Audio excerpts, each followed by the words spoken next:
Bonjour à tous. Alors j'aimerais bien que tous les internautes, quels qu'ils soient, euh, qui passent cette vidéo sur Instagram, Facebook, sur tous les trucs sociaux, tout ce qui existe. Parce que je vais parler. Je vais sur 55 ans.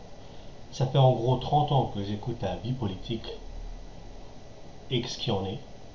Et j'attaque surtout aujourd'hui, je vais vous démontrer pourquoi j'attaque les médias. Les médias, que ce soit TF1, Antenne 2, FR3, BFM, tout ce qui est médiatique, que ce soit dans n'importe quelle région, dans n'importe quel pays, à la base, vous êtes censé, c'est ce que vous faites très bien, quand tout va bien, de dire qu'est-ce qui va pas, de dire il y a un problème de conflit ici, il y a des problèmes de sociaux ici, euh, tout ce qui est à apporter en information, vous le faites et vous le faites très bien. La seule chose que je trouve inadmissible, c'est quand, en ce moment, on est dans les débats politiques pour les primaires pour la présidentielle 2017. Quand je vois les candidats qui sont en liste et ceux qui vont y avoir encore en liste, quand je vois que vous les avez mis au crible sur la toile, je dis bien la toile, que ce soit médiatique ou écrit ou radio, ce que vous voulez, sur un tel candidat, vous lui avez mis des placards et des placards de ce qu'il a fait, et pas en bien. Je vais donner quelques exemples après. Et qu'encore aujourd'hui, les gens-là, vous les mettez encore sous la toile. Alors je vais donner quelques exemples. Aujourd'hui, on a Hollande. On n'en sait pas plus sur lui. Vous allez certainement après vous attaquer à lui pour savoir ce qu'il a dans le ventre. Après, on a Sarkozy. Vous pouvez balancer des trucs que même moi, je le sais par le biais de vous, parce que c'est votre boulot, que c'est des mecs qui ont des problèmes de justice, qu'il a fait ci, qu'il a fait ça, qu'il a fait ça. Juppé Copillon, c'est de la pourriture, c'est de la vermine, hein, d'après. C'est des mecs qui se bagarrent pour leur titre. Hein, on a bien vu ça avec la place de présidentielle pour l'UMP, quand Sarkozy a eu des problèmes de justice.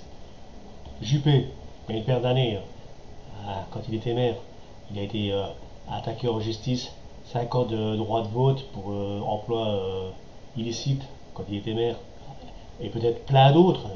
Je ne suis pas là pour faire la discussion et remettre en cause un tel et un tel. C'est juste pour vous dire que vous, les médias, vous avez des journalistes qui font des enquêtes, après enquête, après avoir tous les droits pour pouvoir pas être mis en cause, vous les mettez sur la toile.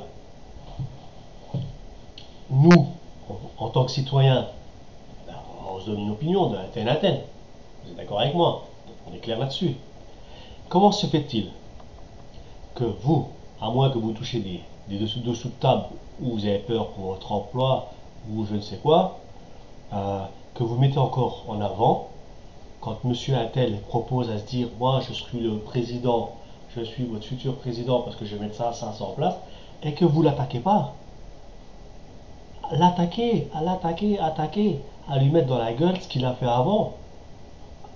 Déjà, moi je trouve, on voit que toutes les lois ont été faites pour protéger ces gens-là, que c'est eux-mêmes qui les ont créés. Parce que moi, en tant que citoyen, si j'aurais fait une bavure, quel qu'il soit, je suis remis dans l'ordre. Euh, Eux, avec tout ce qu'ils ont fait, ils sont encore toujours sur la voie publique. Bien à cause de vous, les médias. Moi, comme tout citoyen, on va résumer clair. Comme tout citoyen, sans le biais de vous, les médias, qui faites bien votre boulot, les gens-là, on ne les connaît pas. Quand arrivent des élections, que ce soit présidentielles, cantonales, ou tout ce que vous voulez, hein, je ne sais pas tout ce qu'il y a, moi, on les connaît comment? Par vous. Par toutes les voies qui existent. Vous donnez des informations, et ainsi de suite. Nous, qu'est-ce qu'on fait, citoyens? Ben, tiens, cette personne, elle a l'air crédible, elle peut nous apporter un plus. Moi, envers l'autre, ah, ben, je préfère voter celui-là. On le vote.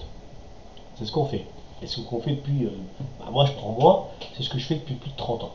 J'ai arrêté de voter depuis bien une dizaine d'années. Bon, bref, c'est ce que tous les citoyens français, on tombe tous tête baissée. Parce que les gens-là, on les côtoie pas. On les fréquente pas. On mange pas à table. C'est pas mon voisin, c'est pas ma voisine. On les fréquente pas. On les connaît que par le biais de vous. Alors, un jour, vous nous dites que ce monsieur, c'est un vilain canard. Et le lendemain, vous nous dites ah, ce monsieur-là n'est pas apporté un plus pour la France. Alors moi je dis, c'est soit vous restez sur votre campagne à dire qu'un tel, elle est pourrie, ou soit vous cherchez même pas à l'avoir sur vos plateaux. Parce que quand on fait une petite bavure, on peut encore dire, euh, on peut encore discuter de cette personne. Mais quand on fait des bavures depuis 30 ans, que eux ils font des bavures, on devrait même plus en parler. Ils devraient être sortis de la toile. Parce que moi je prends un exemple, un exemple qui est valable pour tous les citoyens français. On a un code de la route, j'en ai trois exemples. Un code de la route. Si je roule à 56 km/h et qu'il y a un gendarme qui est là avec son radar, il va m'arrêter, il va me dire monsieur, vous avez roulé à 56, moins les 5 km/h obligatoires, vous êtes en infraction, vous roulez à 51. Je vais prendre 75 ou 90 euros plus un point. On va me verbaliser. Parce que j'ai fait une petite connerie.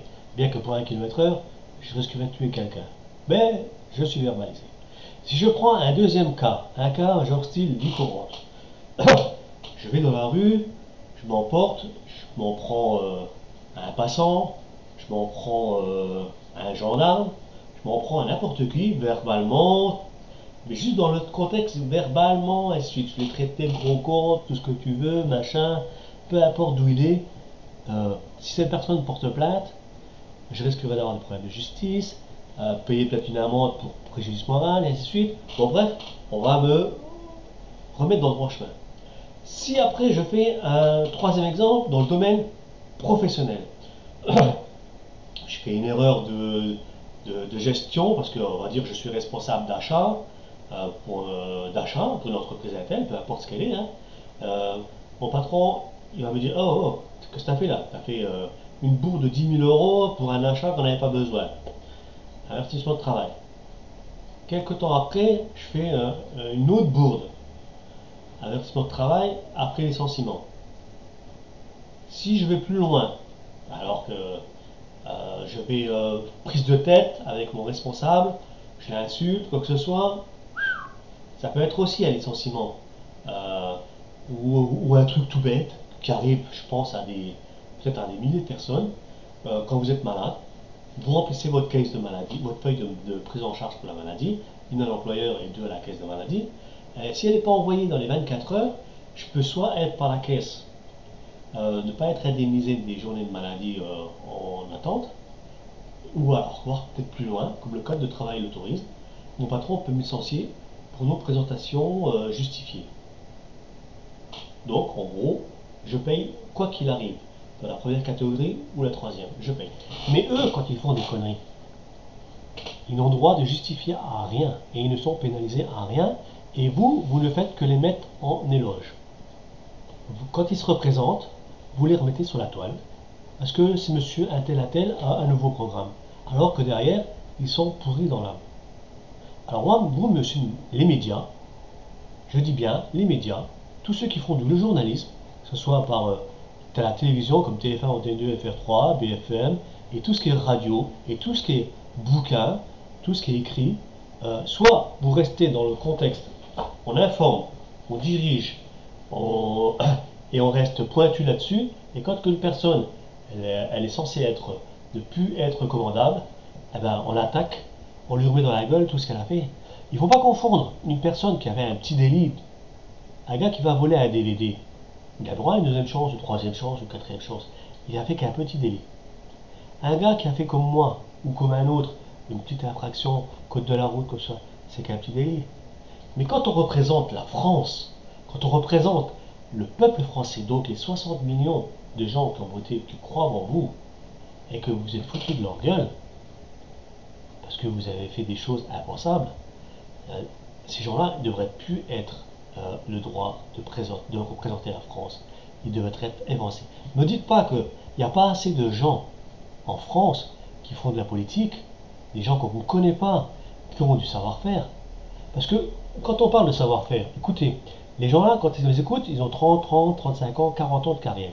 Quand on voit la France où elle en est aujourd'hui, ça sert à quoi d'avoir autant d'expérience? À rien, vu qu'on est dans la merde aujourd'hui jusqu'aux genoux, voire même plus quand on voit la dette colossale. Alors qu'on prenne un petit qui vient de nulle part, avec des idées claires, nettes, précises, et qui fera peut-être avancer les choses, où il est le risque? Un peu plus d'argent dans la dette? Rien. Au moins, on aura affaire à, un autre candidat qui, lui, déjà, sera sain au niveau du peuple. Ça serait formidable d'avoir une personne comme Coluche, un deuxième, qui dise, moi, on m'a pêché de nulle part, j'avais des petites convictions, puis voilà ce que j'apporte à la France. Et puis que cette personne-là, les médias l'ont tellement mis en avant, que c'est devenu une personnalité comme vous avez fait avec Coluche. Parce que je pense que des gens qui font de la politique, ou des gens qui sont PDG, des gens qui tiennent une petite société, ou même des gens qui n'en ont pas du tout, qui sont simples ouvriers, sains, ou même peut-être SDF, qui sont peut-être carrément exclus de la société parce qu'ils en ont marre, qui ont des idées à prendre, qui feraient peut-être revaloriser la France. Ça serait déjà une bonne chose. Mais j'aurais une chose à dire, c'est que le pire dans cette histoire, c'est que la vidéo, il faut que je la coupe pour qu'elle puisse être intéressée par les médias. Mais je vais prendre le risque de dire, allez, les médias, vous faites mal votre boulot. Moi, je voulais dire, pour donner un coup de main à tous les gens qui nous représentent, arrêtez de dire, on va faire travailler les gens plus longtemps pour la longévité, et ainsi de suite. Ça ne changera rien. Parce que pourquoi? Parce que si on travaille toujours dans ce système-là, il va y avoir toujours des confrontations entre celui qui travaille et celui qui ne travaille pas. On n'arrête pas de dire aujourd'hui, ah les gens c'est des assistés, c'est des feignants, et ainsi de suite, moi compris. Tout ça pourquoi? Parce que c'est sûr, je vais donner un exemple ou deux exemples tout bêtes. Je prends l'exemple, c'est l'exemple de que mon père me donnait quand j'étais petit. On va prendre une parcelle de terrain, un art. La parcelle là, elle te suffit pour nourrir toi, ta femme et tes enfants. Mais demain, ton voisin, il travaille plus. Ah, toi, en tant que bon voisin, tu lui dis, ah tiens, prends un peu dans mon jardin. Il mange, tu manges. Il mange, il mange. Tu manges. Mais au bout de peut-être une semaine, 2 semaines, 3 semaines, il n'y a plus de réserve. Tu vas lui dire, oh, maintenant t'arrêtes de taper dans mes réserves, et il ne reste plus grand chose dans le jardin, tu te démerdes. Donc, il va y avoir déjà des rapports de force. Tandis que là, moi, esprit communicatif humain, je dirais, écoute, c'est ça, tu sais pas quoi? On a une part, on a un terrain d'un art là. Ben, faut pas qu'on ait des conflits, qu'on en vienne là. On va le cultiver tous les deux. Et tout ce qui en ressort, on le partage. Point barre. Tu pourras pas dire, hop, j'en ai bouffé plus que toi, ou moins que toi. On a partagé la part en deux. Parce que t'as fait comme moi, t'as bêché, t'as retourné la terre, tu l'as planté, on a récolté tout ensemble. Et ben, le monde du travail, c'est pareil. Si on ne veut pas qu'un jour les gens qui travaillent soient, comme aujourd'hui, à dire, oh, toi, tu as un assisté, tu es au chômage depuis 5 ans, 6 ans, 7 ans, et vous, ceux qui venaient de nulle part, de tous les pays, vous êtes aussi des gens qui viennent prendre sur moi, ben, si on prend en sorte que les choses soient équilibrées, à prendre le temps de travail sur ceux qui sont à rester à rien faire, on arrêterait de lancer la pierre sous les pierres Paul Jacques. Un exemple tout bête. Une personne qui est au chômage, elle a perdu son boulot, bah, j'ai connu ça, hein, c'est tant mieux. On vit, on a un peu d'argent qui tombe, on arrive à payer surtout nos factures et un peu à vivre. Le plus dur, c'est de payer ses factures, parce qu'après, on n'est plus dans la société, on est SDF. Donc, c'est de payer ses factures. Après, le reste, on survit. Ça, c'est la société d'aujourd'hui. Alors, si, tant qu'on a du chômage, on va dire des aides sociales, on va dire quelque part, on est quelqu'un. Vous êtes d'accord? On est quelqu'un. Alors, si on veut éviter que on en ait à se battre comme on fait depuis 30, 40 ans, on prendrait tous les gens qui sont au Pôle emploi, qui ont perdu leur emploi, et d'autres qui sortent de l'école, qui ne connaissent pas le monde du travail, mais qui touchent quand même une indemnité ou pas. Bon bref, peu importe, on prend cette manne, ces 3 millions ou ces 4 millions de chômeurs, plus tous ceux qui vont venir des pays émergés. Eh ben on dirait, hop, il y a combien d'employés qui travaillent dans la maçonnerie? On me dit, en exemple tout on va dire Paris, l'exemple modèle. Paris, tous les pôles emploi réunis, on me dit, bah, il y a 200 000, il y a, enfin, quand même pas, on va dire, il y a 10 000 dans le bâtiment. 10 000 dans le bâtiment. Tout âge confondu, on va dire, la bonne âge, 20, 40 ans, l'âge où on est encore en pleine force. Eh ben, je vais sur toute la région, toutes les régions de Paris, je vais prendre toutes les entreprises du bâtiment. Je dis, monsieur, vous avez une entreprise de 20 employés. Oui. Sous les 20 employés, comment ça se fait-il que vous n'arrivez pas à maintenir votre cahier des charges, à maintenir, à remplir les commandes? Vous, en tant que patron, vous allez me dire comme tout le temps, comme depuis tout temps, 30 ans, 40 ans, voire même avant, plus. Ah, la main-d'œuvre coûte trop cher, les ouvriers, un coup ils sont pas là, un coup ils sont là, il faut que je rappelle par les boîtes intérimaires, et ainsi de suite, ça me coûte beaucoup d'argent. Donc, on va dire, ça c'est question de se défendre. Moi, qui suis une personne sensée, je dis au côté, dites-moi juste ce qui ne va pas au niveau du personnel. Vous avez dit que vous avez 20 employés. Sur les 20, j'en ai 10 qui ont 20, 40 ans, 50 ans, en pleine possession de leurs moyens. Donc 100% productifs. Après, sur les autres 10, j'en ai 5 qui ont entre 20 et 50 ans, qui ont des problèmes de santé, suite à un accident de voiture, soit des problèmes de naissance, ou ce que vous voulez. Donc, sont plus productifs 50%. Ouais. Et les 5 autres, c'est les seniors, qui ont 50 ans, plus aussi, problèmes de santé, problèmes d'ancienneté. Tout cumulé. Donc, aussi, travaille aussi à 50%. Résultat, je me retrouve avec 10 à 100% et 10 à 50%, voire même plus. Qu'est-ce que je vais faire, moi, en tant que président? Il faut relancer le marché de l'emploi. Il faut créer du social avec les gens qui sont immigrés, que ce que vous voulez, à les intégrer. Eh bien, je vais dire, je vais prendre 5 personnes, tout âge confondu, qui sont Pôle emploi, dans la même profession, et je vais leur prendre, vous êtes rémunéré combien vous? 500, 600, 700, 800, 900 euros. Je vais vous reprendre de votre temps de travail, étant donné que vous êtes déjà rémunéré, allez prendre du temps de travail de ces gens qui sont pas bien. Les 5 qui ont 20, 50 ans, qui ont des problèmes de santé, et ainsi de suite, et les seniors. Donc, je vais prendre votre temps de travail. Et je vais recréer quelque part du social et être humain. Et ça enlèvera le problème de dire, moi je travaille et eux ils pompent sur ce que je travaille, je remplis les caisses et eux ils les vident. L'immigré qui malheureusement a dû quitter son pays pour diverses façons, climatiques, conflits, ainsi de suite, qui a dû changer son pays. Pareil, quand le parc, comme à Calais ou comme dans autres infrastructures, je le prends, je le mets hop dans cette entreprise et hop, de son temps de travail, il va créer du lien, il va, comme il connaît déjà le métier, il va être vite fait autonome à apprendre juste le langage, hein, le reste il le connaît. On va créer du social, on va créer du humanisme et on va créer du monde, de la croissance. Moins de chômeurs, plus de monde dans le travail et ainsi de suite. On va réduire les coûts sur partout, maladie, la pénibilité, parce qu'elle sera renforcée par des jeunes et ainsi de suite. Ça, c'est du savoir-faire. Et il y a plein de choses comme ça qu'on pourrait faire en France que de taper toujours sur les mêmes.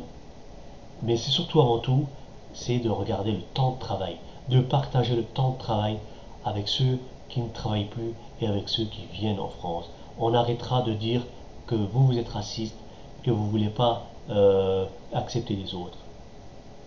Et ceux qui sont au chômage arrêteront d'être pris comme cassos, comme on est des brebis galeuses et ainsi de suite. Pourquoi? Parce qu'on reviendra dans un rapport identique. Je travaille pour me nourrir, tu travailles pour me nourrir. En gros, on a, comme je l'ai dit au début de la vidéo, on a une parcelle qu'on a travaillé à deux et on récolte les fruits à deux. Et ainsi de suite, et ainsi de suite. S'il n'y a toujours qu'une personne qui exploite la parcelle et que les autres viennent se nourrir dessus, ça va faire des rapports de force et voire plus. Et c'est ce qu'on vit depuis 30 ans, voire plus, avec ceux qui gouvernent aujourd'hui. Alors vous, médias, vous tous qui êtes sensibles, qui ont un esprit de logique, diffusez ce message. Merci.